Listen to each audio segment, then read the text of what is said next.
Hello, today we're diving into a tricky but important topic, dealing with needy customers. We've all been there, right? A customer who constantly needs your attention, demands extra help, and sometimes makes you feel like you can't keep up. But here's the thing, it doesn't have to be stressful. In fact, handling these situations well can actually build stronger relationships with your customers. So how do we deal with needy customers without burning out? And more importantly, burning out our Gen Z workforce. Burnout is a thing with those guys. Well, let me share a few tips that have worked for me over the years, and I'll start with a story that will show you exactly what I mean. I once had a customer who wanted a wood floor supplied. She wanted everything: the materials, underlay, glue, the wooden floor, and she even wanted the fitting. She was extremely persistent, constantly following up, and to be honest, I started to envision a lot of stress ahead of me. So I thought maybe it will be easier if I just supply the materials and let someone else handle the installation. Well, that was a mistake. Over the course of just delivering the materials at the times she requested, things started to spiral. She was constantly going out and wouldn't respond to any of my messages. We ended up racking up 74 emails, 22 WhatsApp messages, and 43 calls. Now, you can imagine how frustrating that got. It was one of those situations where I thought I was doing the right thing by keeping my distance, but it only created more chaos.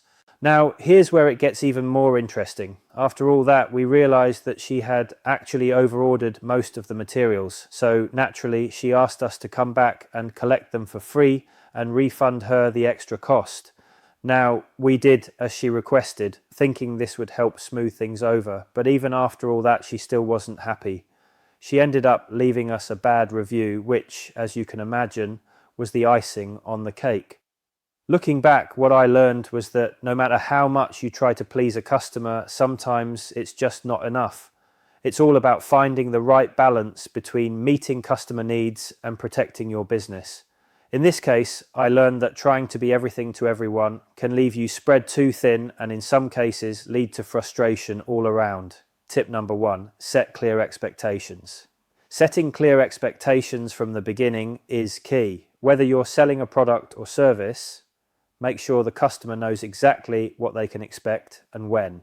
If I had done this from the start, maybe the constant back and forth would have been avoided. Now, sometimes needy customers just want to feel heard. That was definitely the case in this situation. So let's move to tip number 2. Tip number 2, be empathetic. Empathy can go a long way. In this case, I realized that the customer wasn't being unreasonable. She just had specific needs and wanted them met.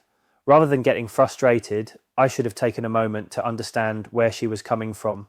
The goal isn't always to give the customer everything they ask for, but to ensure they feel understood and valued.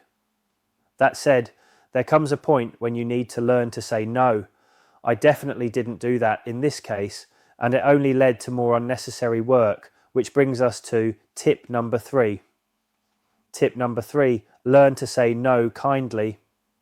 Sometimes you just have to say no, and that's okay. It's important to do so in a way that respects the customer's needs, but also protects your time and energy. If I'd drawn the line a little sooner, I would have avoided all the unnecessary emails and phone calls. Saying no politely and offering alternatives would have been a far better route. To that end, to soften the blow, I always have a list of alternative providers to hand, so I can't help, but maybe they can, and the customer will usually appreciate that. Tip number 4 is one I've learned the hard way, using positive language. Instead of saying, I can't help with that, or that's not possible, always try to phrase things in a way that focuses on what can be done. For example, I can't deliver at that specific time, but I can offer this alternative that should work just as well. It shifts the energy in a more positive direction. But temper this with the consequences of not being there at the time agreed to, and don't pull any punches. Just state them just as they are. No fluff. For example, the missed delivery charges. And finally, the most important tip, stay calm and professional. In that situation, I let my frustration take over, but staying calm would have kept things from spiraling out of control. If I'd maintained a more professional demeanour throughout, the whole situation could have been much more manageable. So, while dealing with needy customers can be challenging, it's also an opportunity to show just how great your customer service is. With a little patience, clear communication, and a positive attitude, you can turn a tricky situation into a positive one.